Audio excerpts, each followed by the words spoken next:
Assalamualaikum warahmatullahi wabarakatuh. Nama saya Muhammad Nasrullah Hidar. Di sini saya akan mempresentasikan seminar saya yang berjudul Kebijakan Luar Negeri Indonesia terhadap Perang Vietnam 1955 sampai 1975.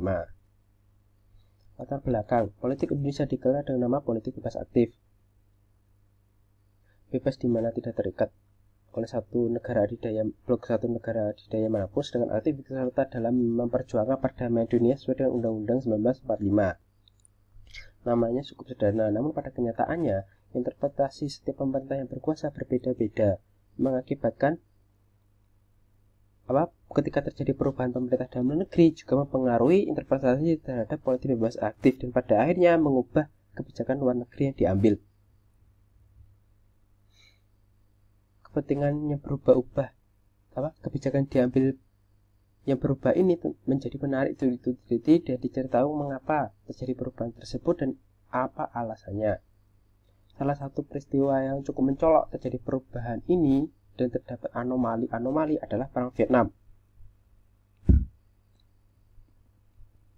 Karena dalam Perang Vietnam ini banyak ada faktor nasionalisme, ada juga faktor komunisme. Selain itu, ada juga faktor kepentingan politik regional.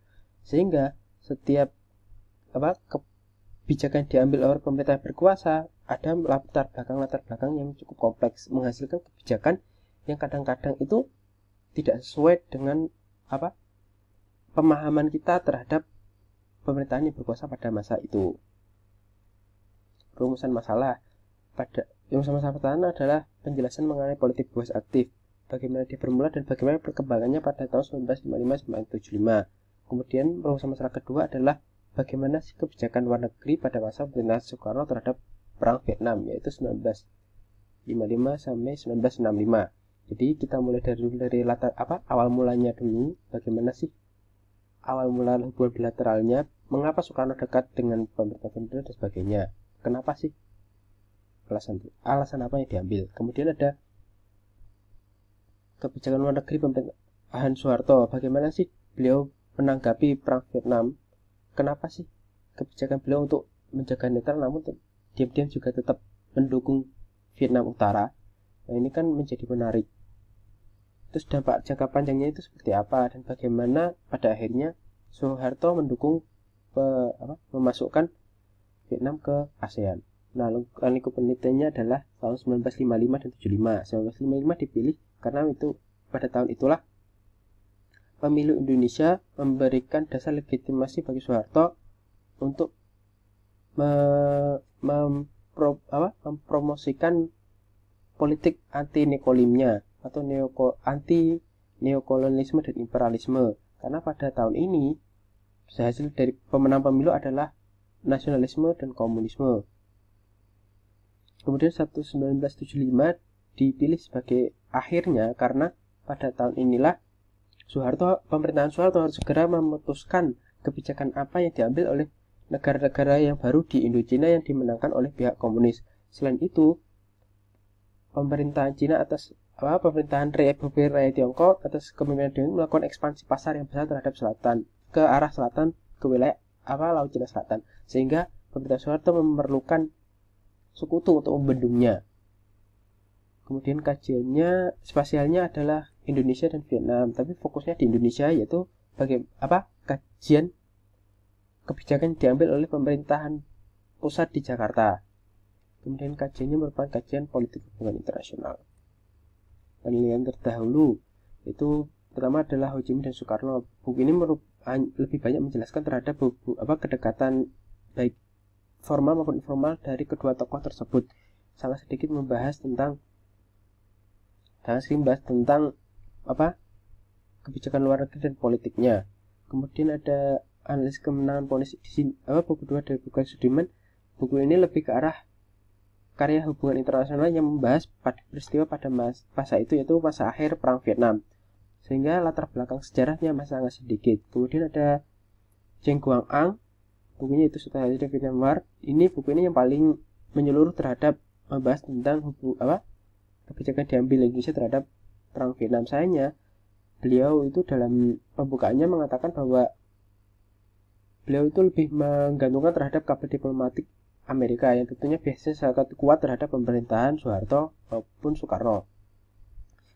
Selain itu beliau juga menggarisbawahi bahwa beliau tidak dapat tidak menggunakan arsip dari Indonesia sendiri.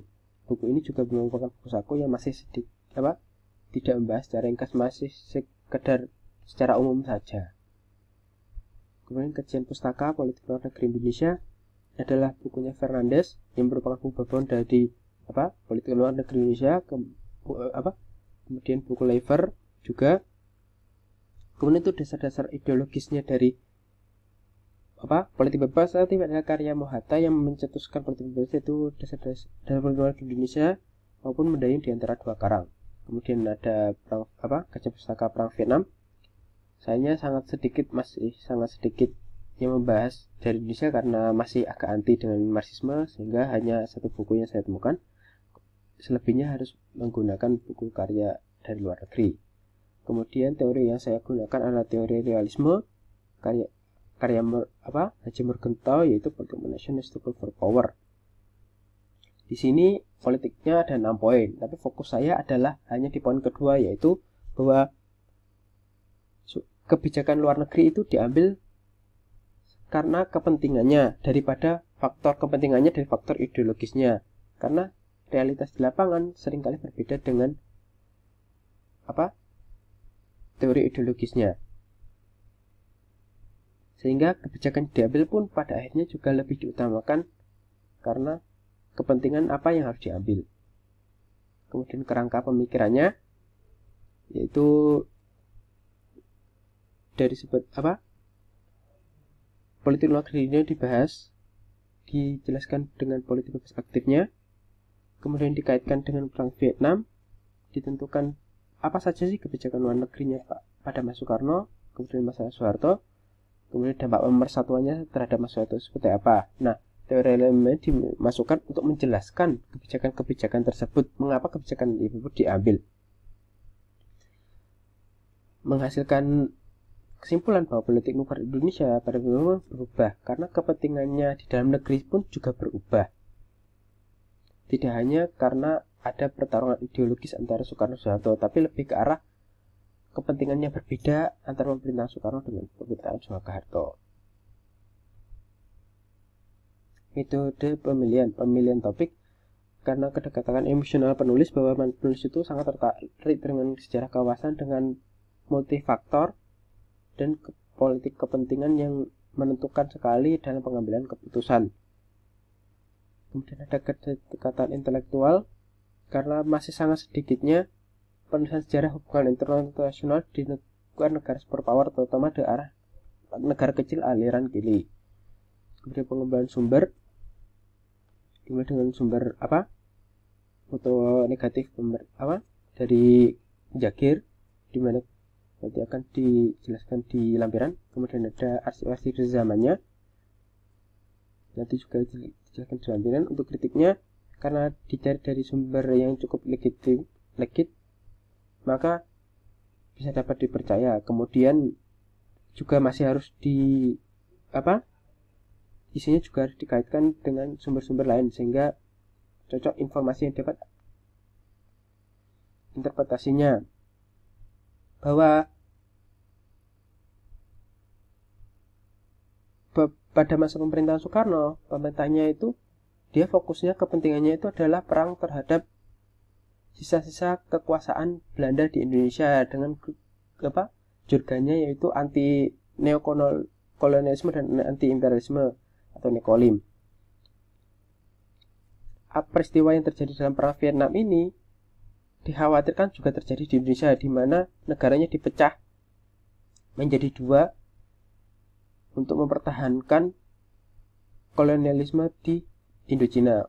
Jadi Soekarno khawatir hal yang sama akan terjadi di Indonesia. Pada akhirnya nanti akan menjadikan Indonesia terseret ke arah agak ke blok kiri, tapi karena memang kepentingannya seperti itu. Tapi pada masa Soeharto, beliau itu lebih ke arah polisi pendaga yang baik, sehingga beliau itu tetap lebih ke arah pasif dan tidak ikut campur banyak terhadap perang itu. Namun perlu diketahui bahwa Soeharto seharusnya sebagai antitesisnya Soekarno kan mendukung Vietnam. Pada kenyataannya beliau tidak mendukung Vietnam Selatan dan diam-diam juga tetap mendukung Vietnam Utara karena Vietnam Utara berperang terhadap Republik Rakyat Tiongkok, di mana Soeharto itu agak curiga terhadap tidak percaya terhadap ekspansi Republik Rakyat Tiongkok terhadap Laut Cina Selatan, sehingga negara-negara itu dapat digunakan sebagai sekutu yang baik untuk menghadang ekspansi Republik Rakyat Tiongkok ini. Kemudian historiografinya dalam bab 1 akan menjelaskan mengenai latar belakang, bab 2 menjelaskan tentang dasar-dasar teorinya politik bebas aktif, kemudian bagaimana awal mula kebijakan luar negeri, kemudian dihubungkan dengan konteks perang dingin dan perang Vietnam. Bab 3-nya membahas tentang Soekarno, bagaimana kebijakan beliau terhadap Vietnam, kemudian apa alasannya kebijakan tersebut diambil. Kemudian pada bab 4 memasuki masa pemerintahan Soeharto, perubahan-perubahan apa sih dari pemerintahan Soekarno, kemudian mengapa sih kok berbeda, kemudian bagaimana dampak lanjutnya. Dari bab 5 adalah kesimpulan dari teori tersebut untuk menjelaskan bagaimana perubahan tersebut terjadi dan mengapa. Nah, lampirannya dari arsip di sini adalah pertama adalah kunjungan dari Presiden Vietnam Utara Ho Chi Minh langsung ke Indonesia. Selain itu disebutkan nama kedekatan beliau yaitu Paman Ho. Selain itu Soekarno juga dengan mendekat secara emosional dengan Ho Chi Minh. Kemudian di sini adalah kunjungan beliau juga ke Surabaya.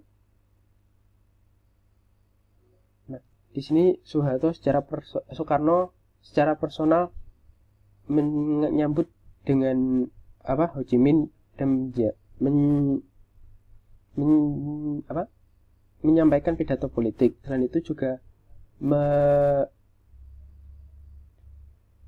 menganggap bahwa Vietnam Utara itu sedang masih mengalami revolusi seperti kita pada tahun 45 sampai 49. Kemudian di sini setelah itu ada utusan misi kebudayaan Vietnam Utara pada tahun 1960 sebagai kelanjutannya untuk menunjukkan kedekatan budaya dan antara Indonesia dengan Vietnam.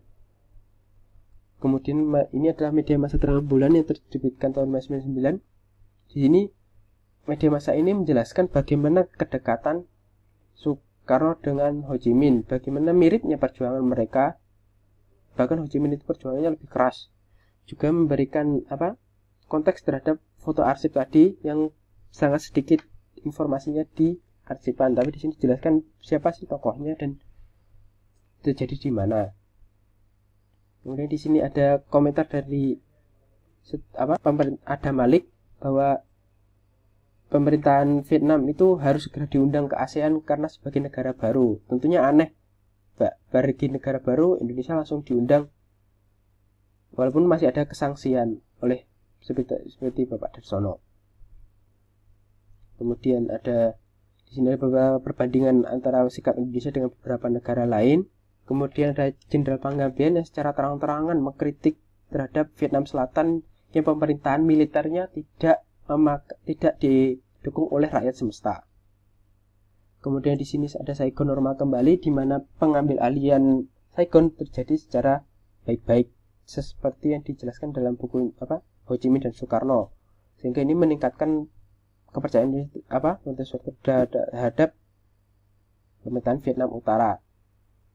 Kemudian ada juga ada apa di balik sikap baru Vietnam, di mana Vietnam melunak sikap terhadap ASEAN, sedangkan ASEAN sendiri kepentingan negeri di bawah Adam Malik juga melunak terhadap ASEAN, bahkan menerima jika dia diundang sebagai anggota ASEAN. Berbeda sekali dengan Vietnam yang secara terang-terangan menolak. Sekian presentasi saya ada kurang lebihnya saya mohon maaf. Assalamualaikum warahmatullahi wabarakatuh.